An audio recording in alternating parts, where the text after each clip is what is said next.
Audio Jungle.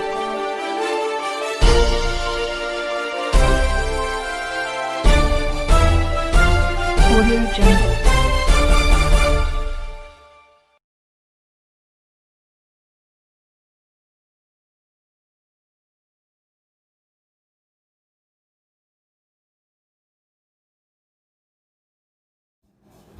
लोक संवाद में स्वागत है आप सभी का एक बार फिर से।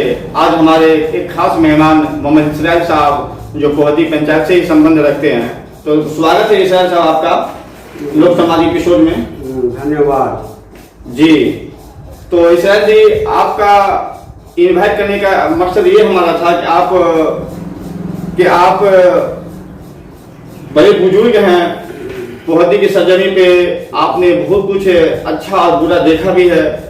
तो एक अभी जो वायरस की लेकर के पूरे हिंदुस्तान पूरी दुनिया जो अस्त व्यस्त है, इसके ऊपर आप कुछ कहिए। कोरोना वायरस जो है कभी बिहार में भी अभी दरभंगा में 200 प्लस संक्रमित पाए गए हैं, इसके बारे में आप क्या कहना चाहिएगा? कोरोना वायरस बहुत पुराना बीमारी है, आजकल का नहीं है। उसका इलाज हो न हो, दवा नहीं निकला हो। उससे पहले बहुत सा बीमारी था, मान लिया बहुत सा, जैसे ये था बच्चे लोग का पोलिया था, उसका इलाज निकल गया। वो चीन से निकला, चीन से वायरस शुरू हुआ, उसको मालूम नहीं था, सब विदेश भागा, सोचा जो हम वहाँ बच जाएंगे, लेकिन लाशहर रोग था जी। हाँ, ये तो था कोरोना। हमारे नाना नानी पुराने बरबस करते थे कोरोना का छिड़ी भोजे को, लेकिन वही आज जो है कि वो लाशहर हो गया। लोग भागा कि हम बच जाएंगे, देश विदेश से उनको भी मालूम नहीं था, प्रधानमंत्री विदेश मंत्री किसी को मालूम नहीं था। वहाँ से सोचा जो हम इस मुल्क जाएंगे बच जाएंगे, लेकिन जहाँ जो गया तो लाशहर लोग था, उसका कोई दवा निकला नहीं था, और लोग ऐसे आता जाता था। उसके बाद जो पता लगा, उसके बाद आरोप लगा, उसके बाद जो है सो सबको सब आदमी सहमत हुआ, सरकार को भी मालूम हुआ। उसके बाद सरकार प्रतिबंध लगाया। उसके बाद क्या कहते हैं जो मान लिया लॉक किया, लॉकडाउन किया। हाँ, लॉकडाउन में हम लोग भी थे, सरकार बहुत मदद किया हम लोग को भी, बहुत सुविधा, पेंशन भी मिलता है, लेकिन अभी बंद है। अभी सरकार बोले थे तो इसराइल जी अभी बंद है, तो क्यों बंद है? अभी पेंशन क्यों नहीं आपको मिल रहा है? नहीं, सरकार तो बोले थे जो हम 3 महीना जो है जो इधर उनको भी परेशानी हो गया लॉकडाउन में। इधर जो ग्रामीण लोग को चावल दाना पानी वो भी क्या करेंगे, मजबूरी हो गया, दिक्कत हो गया है ना। हम लोग भी सफर करके अपना मेहनत मजदूरी करके, यहाँ पर किसी का बाल बच्चा अब नहीं सुनता है, बेटा बेटी स्त्री सब कहता है तुम भाग जाओ, निकल जाओ घर से, किसी का यहाँ कोई सुनने वाला नहीं है। उसके बाद जो अब हम क्या बोले, अपना अपना सहारे से हम अपना काम करते हैं। अच्छा जी, बिल्कुल आपने बखूबी के साथ सारे सवालों का जवाब दिया। तो आपने जो कहा कि बिहार सरकार ये वायरस संक्रमण जो अभी चल रही है कोविड-19, इसमें बहुत सहायता पूरी जनताओं को की, तो क्या आपको ये जो राशन सामग्री जो होता है, अनाज जैसे चावल गेहूँ वगैरह, क्या आपको मिली? हाँ, हमको भी मिला, 5 किलो को मिलता है, अपना जो है परिवार सबको मिलता है। अच्छा जी जी सबको मिलता है। तो इसरा जी आप बताइए कि आपने जहाँ तक सूत्रों से पता चला है कि आप काफी टैलेंटेड आदमी थे। 15-20 साल पहले आपके अंदर काफी वो काबिलियत थी, आप सिलाई भी जानते, अच्छे खासे पढ़े लिखे भी हैं। नहीं, अभी जो मैं देख रहा हूँ तो आप ज्यादा ही घूम रहे हैं, फिलहाल कुछ काम वगैरह नहीं कर रहे, ऐसा क्यों नहीं कर रहे हैं आप? कर रहे हैं, हमारा जो काम हम किस पर भरोसा रखते हैं, जहाँ यथाशक्ति ताकत है तब तक कबड़ा को बड़ी चुनते हैं। कोई किसी का नहीं होता है, बेटा भी कहता है भाग जाओ, घर से छोड़ दो, ऐसा समस्या। प्रधानमंत्री कहते हैं कि बुजुर्ग को इज्जत करो, यहाँ कोई इज्जत देने वाला नहीं है। हम जाए भीख मांगने, यथाशक्ति तथा भक्ति अपना कुछ मेहनत मजदूरी कर लेते हैं। नहीं, आप तारीफ की बात है कि आप किसी पे डिपेंड अभी तक नहीं हैं, बुजुर्ग होने के बावजूद। कि आपके बच्चे जो थे 5-6 आपके बच्चे हैं, तो एक भी आपकी केयर नहीं कर रहा, एक भी आपको देखभाल नहीं कर रहा है। तो कर रहा है, बच्चे लोग को भी उतना नहीं है ज्ञान, न पढ़ाई है, न वो देवी है, न वो कढ़ाई है, कितना प्रधानमंत्री राष्ट्रपति इस दुनिया से मर गए, सब अपने अपने बनाने हवस में लगे हुए हैं, है ना। इस दुनिया में कोई भी सरकार कुछ देता है, सब अपने लूट खाओ में लगा हुआ है, सब अपना अपना इस दुनिया में सोचता है, मरने के बाद के लिए कोई नहीं सोचता है। अच्छा जी, बिल्कुल बिल्कुल। अब ये दुनिया मतलबी ही हो गई है, बस अपना काम बनता, बस जनताओं की कोई फिक्र होती नहीं है। कुछ ऐसे ही लोग होते हैं जो जनताओं के साथ चलते हैं। तो ऋषभ जी, आप ये बताइए, आपकी जो जिंदगी में एक वो इंटरेस्टिंग लम्हा बताइए जो आपको सुख या दुख में परिवर्तन कर दिया हो।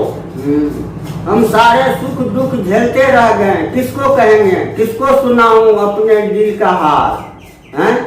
वो एक तो कहानी था, किसको सुनाऊं अपने हाल दिले को, जहाँ लिखा परदेश किस्मत में वतन को याद का क्या करना, जहाँ बेदर्द हाकिम हो वहाँ फरियाद क्या करना। बिल्कुल, बहुत शाबाश, बहुत अच्छी बात आपने कही।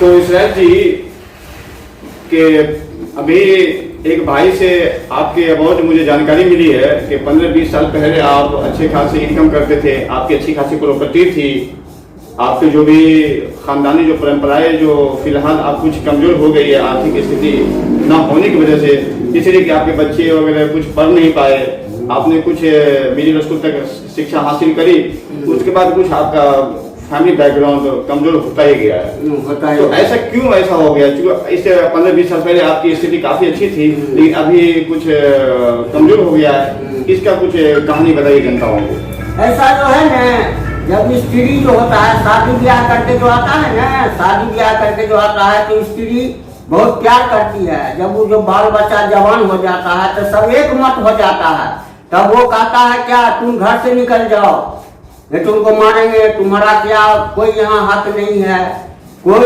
यहाँ पर तुम्हारा कुछ नहीं है। वो हो गया माँ बेटा बेटी सब एक साथ हो जाता है, पैदा किए हम और सब एक साथ हो जाता है। तो उसके बाद में जब गांव में जाते हैं तो सबको यही हाल है, सबको जहाँ जाते हैं तो सब कहता है ऊंचे चढ़ देखा घर घर यही देखा। तो कहता है किसकी मजाल है जो छेड़े गिरे में, अगर इसमें घेर लेते हैं गिदर भी शेर को। अच्छा जी, तो आपको पोहदी की जो राजनीतिक पार्टी है, मुखिया जी, वार्ड सदस्य, सरपंच वगैरह, इन लोगों से कोई किसी प्रकार की शिकायत है?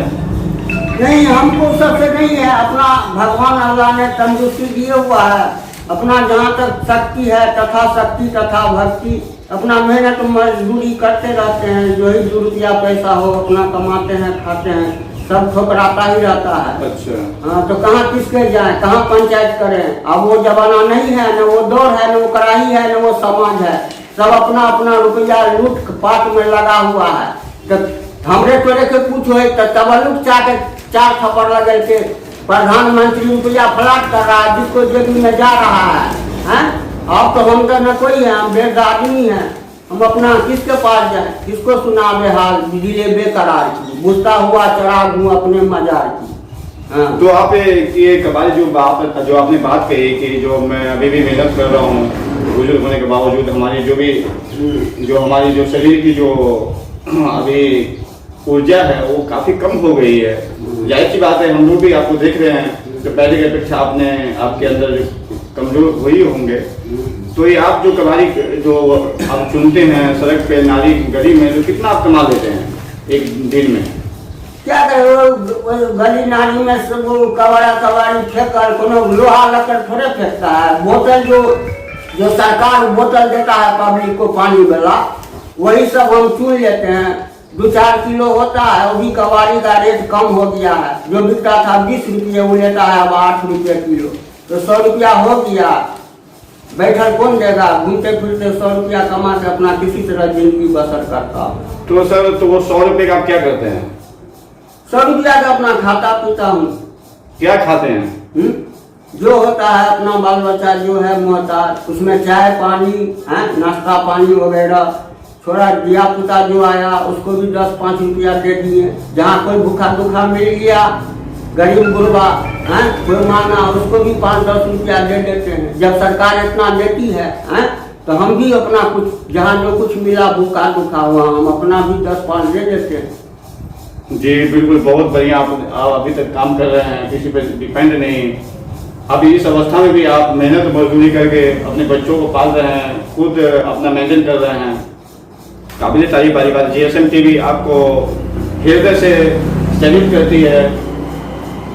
दूसरी बात ये सर बताइए कि आप पंचायती स्तर पे हो रहे भ्रष्टाचारों को हम किस प्रकार हम छुटकारा पाएंगे? जैसे अभी भ्रष्टाचार हो रही है, जैसे कि कभी नाला की बात होए, कभी सड़क नाले की होती है, तो पूरी तरह से जनताओं तक पैसा पहुंचता नहीं है। तो इसको किस तरह से हम छुटकारा पाएंगे ये भ्रष्टाचार को? सर इसमें हमारे कोई सरकार से कांटेक्ट नहीं है। मान लिया हमको कोई कांटेक्ट रहेगा तब ना हम पूछेंगे इस बात को। हम तो पहले बोल दिए, पालो गिरा दिए। नहीं सर, कॉन्ट्रैक्ट की बात नहीं है। कॉन्ट्रैक्ट तो अभी फिलहाल तो हमारी भी नहीं है, हमारे जीएसएम टीवी की भी नहीं है। तो मतलब ये मैं कह रहा हूँ कि अगर जो भ्रष्टाचार को हम किस प्रकार दूर करेंगे, जैसा कि अब मेरे घर में गंदगी है, तो गंदगी को किस प्रकार से हम सफाई कर सकते हैं? झाड़ू लगाएंगे, पोछा मारेंगे, जब गंदगी साफ हो गई। हाँ। तो एक आप कुछ बताइए, कुछ वाक्य बताइए ताकि ये भ्रष्टाचार दूर हो जाए। हाँ, तो अपना हमारा जहाँ घर है, जहाँ साफ सुथरा रहते हैं अपना घर, हम अपना कोशिश करते हैं, लोग को भी समझाते हैं। हाँ, सब आए समझाने के लिए, बड़े बड़े बुजुर्ग, बड़े बड़े बुजुर्ग। रेडियो पर भी हम रेडियो रखते हैं, मोबाइल नहीं रखते हैं। जी। रेडियो पर भी हर 5 मिनट पर सब चीज बतलाता है। अभी रेडियो सुन के, रेडियो मेरा पूर्वज का जमाना है, हम मोबाइल नहीं जानते हैं, हम रेडियो रखते हैं। रेडियो पर सारा संपर्क हम सुनते हैं। रेडियो जब बजाते हैं तो लोग नफरत करता है, समझे ना? रेडियो से हम, रेडियो के जमाना के हम आदमी, हम रेडियो रखते हैं, रेडियो से सारा जानकारी सुनते हैं। जहाँ तक हमको होता है कहते हैं। अब वो मानना न मानना उनका काम है। भगवान भी, अल्लाह भी इस दुनिया में सारा मजहब, सारा चीज दे दिया, बतला दिया। करना न करना, बुझना न बुझना, हम कहाँ तक राम जाएगा, मोहम्मद जाएगा, सब इस दुनिया से चले गए, सब अपना अपना किताब दे गए। अब उससे हिसाब से चलिए। रेडियो पर भी सर सारा बात बतलाता है। सैनिटाइज कीजिए, घर से आइए, चप्पल धोइए, जूता धोइए, अपना साफ सुथरा कीजिए। तो हमारा जहाँ तक है जो कहते हैं लोगों को भी कहते हैं। अब उतना हमारे पास पावर नहीं है, न वो शक्ति है, न उतना दौलत है, न वो भक्ति है।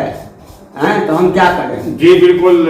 इसराइल जी से अभी तक जो मेरी बात हो रही है, तो अभी जो बता रहे हैं कि वाकई में काफी दिलचस्पी है इनको। रेडियो से हमेशा न्यूज सुनते ही रहते हैं। तो एक बात बताइए इसराइल जी, अभी जो दरभंगा की क्या स्थिति है? कोरोना वायरस को लेकर कितना संक्रमित अभी तक पाए गए? आप तो न्यूज सुनते ही बराबर, तो आप बताइए।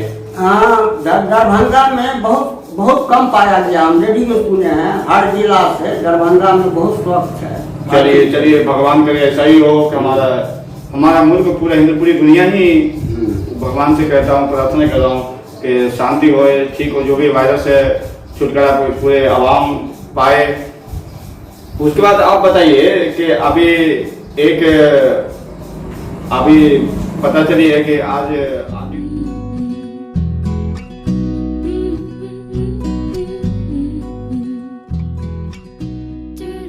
फिर से स्वागत आप सभी भाइयों, दोस्तों का एवं बुजुर्गों का। अभी हमारी बात लोक संवाद में इसराइल साहब से हो रही है। इसराइल साहब सारी सवालों का बखूबी से जवाब दिया, अपना अनुभव आप लोगों के दरमियान साझा की इसने, कि जो भी इनकी जिंदगी में जो संघर्ष हुई, जो सुख और दुख की जो बातें इन्होंने शेयर की। तो मैं एक सवाल देना चाहूंगा इसराइल जी आपसे, कि आपके मन में कभी ये ख्याल आया कि मैं समाज सेवा करके लोगों को सुख पहुंचाऊं? लोग को मैं क्या सुख पहुँचाऊँ? मेरे पास न उतना भगवान दौलत दिया, न उतना शोहरत दिया, न उतना इज्जत दिया, न उतना पैसा दिया। तो हम क्या किसको सुख पहुँचाऊंगा, क्या किसको दुख पहुँचाऊँ? न किसी को सुख देता हूँ, न किसी को दुख देता हूँ। चलिए, बहुत बड़ी बात है, बहुत बड़ी बात है आपकी। तो सर, एक होता क्या है कि जिनके पास पैसे हो, इज्जत हो, दौलत हो, शोहरत हो, तो वो भी आजकल सुख नहीं दे पाते जनताओं को, यहाँ तक अपने पड़ोसी को भी। तो आपके पास तो शारीरिक, आपके पास अंदर दुर्बलता ऐसी है नहीं, आप शारीरिक सुख प्रदान कर सकते हैं जनताओं को, अपने आस पड़ोसियों को। दूसरी बात आपने ये कही कि हमने बराबर रेडियो पे सुना करता था, अभी तक सुन ही रहा हूँ कि संक्रमण की वजह से अनाउंसमेंट होती है कि सैनिटाइज करते रहिए, साफ सुथरा रहिए, हमेशा मास्क यूज कीजिए। लेकिन सर कभी भी आपको मैंने मास्क यूज करते हुए नहीं है देखा, तो इस पे आप मास्क क्यों नहीं यूज कर रहे हैं आप? हाँ, मान लिया इस दुनिया में जो पृथ्वी में सुख और दुख मांग, ये चीन से वायरस पैदा हुआ, बुरहान से। जी जी, बहुत बहुत बड़ी बात जी। बुरहान से वहाँ कुत्ता का मांस अलाय बलाय खाता था, जो हम रेडियो हमको बतलाया है। अब वो अगले साल हुआ था, अगले साल हमारा रेडियो बतलाया था, अगले साल वो वहाँ कुत्ता का मांस अलाय बलाय जो खाता था, उससे बीमारी हुआ। वो सरकार को मालूम नहीं है क्या कुत्ता खाता था, बिलाई खाता था, दुनियादारी क्या, किसको कहाँ उतना तक कौन छानबीन करे? हम प्रधानमंत्री हैं कि मुख्यमंत्री हम हैं, उतना हमारे पास रिकॉर्ड आएगा? उतना तो सरकार लाखों करोड़ों अपना कर्मचारी को भेजा। हम कौन कर्मचारी हैं सरकार का? हम तो खुद मोहताज हैं। तो हम अब आपको कितना सवाल दें? हमारे पास वही स्थिति है, पहले पालो रख दिए आपके पास। जी धन्यवाद आपका ऐशा जी। तो आपने काफी अनुभवी के साथ आपने सारे सवाल का जवाब दिया हमारी, और पूरी जनता आपको सुना। अब कुछ और कहना चाह रहे हैं आप? हाँ, कुछ है। तो वहाँ पहले चीन बुरहान से शुरू पैदा हुआ बीमारी, लोग वहां से जैसे भागा कि हम बच जाएंगे, सब पूरा देश छिड़ गया। किसी राजा महाराजा, किसी ने प्रधानमंत्री, मुख्यमंत्री, राष्ट्रपति, किसी को मालूम नहीं था। वो तो लसहर रोग था, लसहर रोग कोरोना था। वो जहां जहां गया लसहर फैलाते गया। तो उसके बाद सब देश में पता लगा तो सब अपना प्रतिबंध लगाया, सब राजा महाराजा। उसके बाद 10 साल तक हमारे प्रधानमंत्री ने हज भी यात्रा को रद्द कर दिया। वहां भी अरब में भी पता लग गया कि लसहर रोग है। सबको जो है अरब इसी महीना में जाके सब हज करने के लिए उन लोग का भी रिटर्न हो रहा है पैसा। प्रधानमंत्री बहुत तरह से अपना लॉकडाउन करके, जब उसका कोई इलाज बीमारी दवा नहीं था जैसे पोलिया का, तो वो सोचे जो भाई चलो इस तरह से हट करके 2 गज हट करके हाँ 2-3 महीना तक लॉकडाउन कर दें, उसके बाद निरंतर करें। उसके बाद अपना धीरे धीरे वो खोल रहे हैं। अब निरंतर में आ रहा है वो। अब उससे आगे हम नहीं, हमारा दरभंगा जिला अभी सही है। चलिए बिल्कुल, तो इसी के साथ इस एपिसोड को हम समाप्त करते हैं, और अगले सप्ताह के बाद फिर से हम रूबरू करवाएंगे आपको एक नए शख्सियत के साथ। जब तक के लिए नमस्कार, धन्यवाद। हो गया ना? और साथ ही हमारे GSM TV को लाइक करें, सब्सक्राइब करें, YouTube चैनल है, और अपने दोस्तों को भी शेयर करें। धन्यवाद।